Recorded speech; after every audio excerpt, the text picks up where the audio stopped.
Sejujurnya, video saya ini untuk mengajak Protestan, Katolik, bahkan agama-agama untuk rukun beragama. Saya terkejut ketika saya mulai membaca tentang sejarah pemikiran Protestan. Dan di sana saya membacakan tentang pergulatan atau masalah yang terjadi di dalam gereja Katolik. Misalnya seperti Hanskung. Langsung saja saya diserang bahwa saya sedang berbicara tentang Katolik. Padahal saya tidak pernah berbicara tentang doktrin Katolik. Saya hanya membaca. Saya hanya mengikuti jejak Patrice Allegro dan juga romo-romo yang lain, membacakan sejarah masa lampau itu. Jadi saya juga membaca sejarah masa lampau dari perspektif Protestan. Tujuannya adalah menjelaskan bahwa sejarah itu tidak bisa dibaca dengan netral. Jadi kalau baca sejarah itu harus ada perspektifnya, harus ada dogmanya. Jangan pernah menganggap sejarah itu netral. Sejarah itu Protestan dan Katolik itu mesti dibaca dari masing-masing pihak. Katolik tentu saja membaca Protestan sebagai bidat. Tapi Protestan membaca Katolik juga sebagai bidat. Jadi kenapa kita harus bidat-membidatkan? Bukankah lebih baik kita kemudian menyelesaikan persoalan masa lampau? Masa lampau itu adalah persoalan gereja negara. Pada awalnya kekristenan sebelum abad ketiga itu, atau sebelum dekret tentang toleransi pada tahun 311, Kristen itu hanyalah komunitas misioner.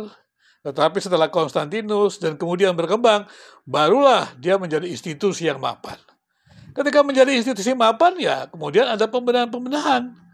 Dan kemudian ketika Katolik mengklaim bahwa gereja yang benar hanya Katolik, saya pikir itu adalah klaim. Dan memang ada banyak orang yang kemudian menolaknya, mengkritisinya, kemudian dikeluarkan dari Katolik.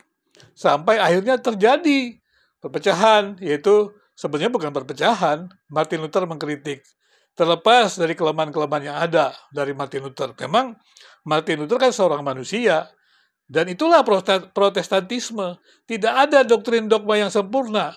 Jadi kalau dicari-cari kesalahan Martin Luther, ya memang dia manusia yang bisa salah. Ya. Jadi kalau mengklaim Martin Luther itu tidak bisa salah, seperti infallibility Paus, salah.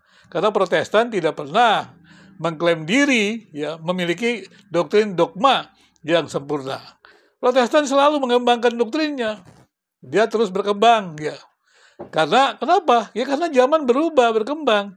Dan juga tidak ada sebuah rumusan doktrin dari Protestan itu yang sempurna. Jadi Protestan terus mengembangkan doktrinnya, dan dengan demikian maka menjadi relevan. Nah kalau kemudian Katolik merasa relevan dengan doktrin-doktrin masa lalunya yang dipelihara sempurna, silakan saja.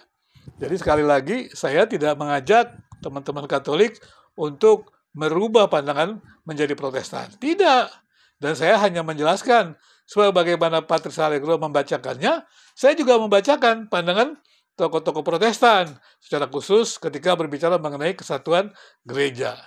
Karena itu, bagaimana kalau kita kemudian bersama-sama membangun kembali sebuah dialog agama di bumi Indonesia? Memang Katolik merasa sudah sempurna, tidak perlu ada dialog, silakan. Tetapi kan kita bisa dialog untuk bekerja sama. Apalagi kondisi Indonesia yang memerlukan kerja bersama kita bersama.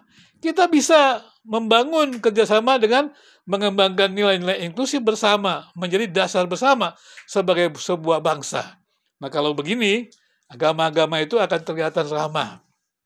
Coba dengar orang-orang dari agnostik di video ini, yang selalu mereka mengatakan, mengapa agama-agama itu membela Tuhan dan menyingkirkan sesamanya? Padahal Tuhan itu tidak patut dibela, tidak butuh dibela. Tuhan itu menolong kita, menolong setiap pribadi untuk mengasihi sesama. Tapi ada sesuatu yang lucu dengan agama. Membela Tuhan, menyingkirkan yang lain, menyingkirkan sesama. Apa betul agama itu buat manusia?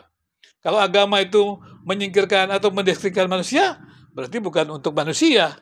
Mari kita sama-sama mencoba memeriksa diri. Rukun beragama merupakan sesuatu yang perlu kita pikirkan bersama.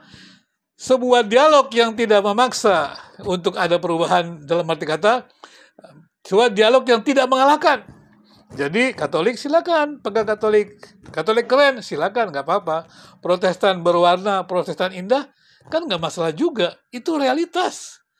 Protestan itu indah, Protestan itu berwarna. Dan dia terus mengalami perkembangan. Nggak apa-apa kan, karena saya Protestan. Jadi mari teman-teman Katolik dan Protestan, kita berbeda.